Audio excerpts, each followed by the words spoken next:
வணக்கம் வியூவர்ஸ்.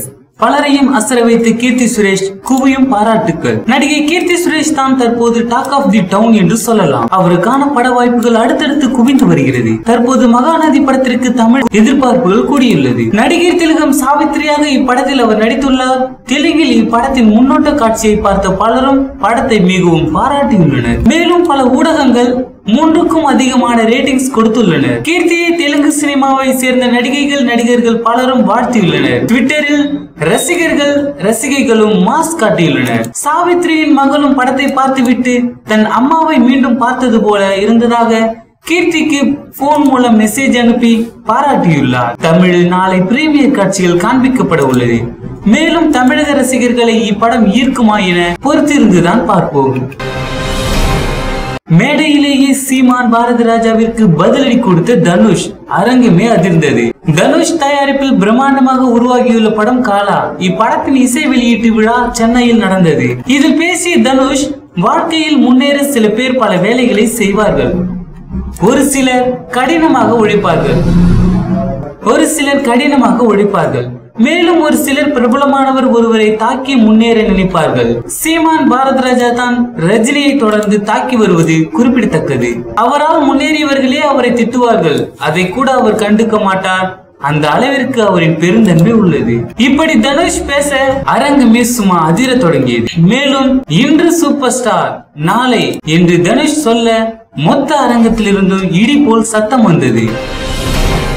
அட்லியை அசர வைத்த ஒரு படம் நெகிழ்ச்சி கருத்தை வெளியிட்டார். அட்லி தமிழ் சினிமாவில் தொடர்ந்து ஹிட் படங்களாக கொடுத்து வருபவர். இந்நிலையில் இவர் அடுத்து எந்த நடிகருடன் கூட்டணி அமைப்பார் என்று பலரும் ஆவலுடன் காத்திருக்கின்றனர். அந்த வகையில் தற்போது அட்லி ஒரு தெலுங்கு படத்தை இயக்கப் போவதாக ஒரு செய்தி உலா வருகின்றது. அது ஒரு புறம் இருக்கட்டும், சாவித்ரி வாழ்க்கை வரலாற்றை மையமாக கொண்டு நாளை மறுநாள் திரைக்கு வரவிருக்கும் படம் நடிகை திலகம். இப்படத்தை பார்த்த அட்லி அசந்து விட்டார்.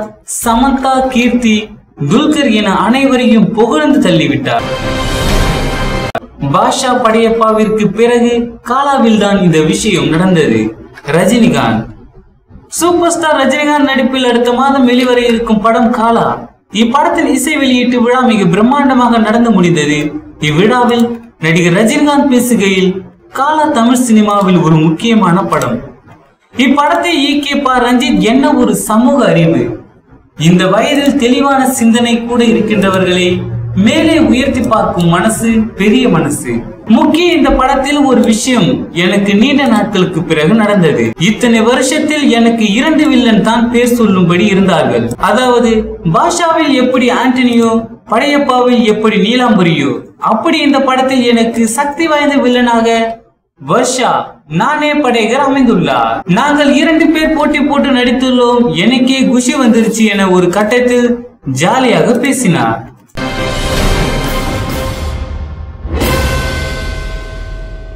விஜயின் 62வது படத்தின் தலைப்பு இதுவா? கசிந்த புதிய தகவல். தளபதி விஜய் முருகதாஸ் இயக்கத்தில் புதிய படம் ஒன்று தயாராகி வருகிறது. படத்திற்கான எதிர்பார்ப்பு ரசிகர்களிடம் உச்சத்தில் உள்ளது. படம் எப்போது வெளியாகும்? பல பட சாதனைகளை படம் முறியடிக்க வேண்டும் என்ற பல கனவுகளோடு ரசிகர்கள் உள்ளனர். கண்டிப்பாக ரசிகர்களின் ஆசையை படத்தின் உருவாக்கம் மூலம் முருகதாஸ் முறியடிப்பார் என்பது எந்த சந்தேகமும் இல்லை. தீபாவளி ரிலீஸ் என்பதால் படக்குழு படப்பிடிப்பு வேலைகளில் மும்முரமாக உள்ளனர். இந்த நேரத்தில் விஜய் முருகதாஸ் கூட்டணியில் தயாராகும் படத்திற்கு படக்குழு விவசாயம் என்று பெயரிட்டுள்ளதாக சமூக வலைதளங்களில் செய்திகள் பரவுகின்றன. தளபதி விஜயின் 62வது படத்தின் தலைப்பு என்னவாக இருக்கும் என்பதை பற்றி உங்களுடைய கருத்துக்களை கீழே இருக்கும் கமெண்ட் பாக்ஸில் கமெண்ட் பண்ணுங்க. இந்த வீடியோ பிடிச்சிருந்தால் லைக் பண்ணுங்க, ஷேர் பண்ணுங்க. மேலும் இது போன்ற செய்தியை உடனுக்குடன் அறிந்து கொள்ள நம்ம சேனலை சப்ஸ்கிரைப் பண்ணுங்க.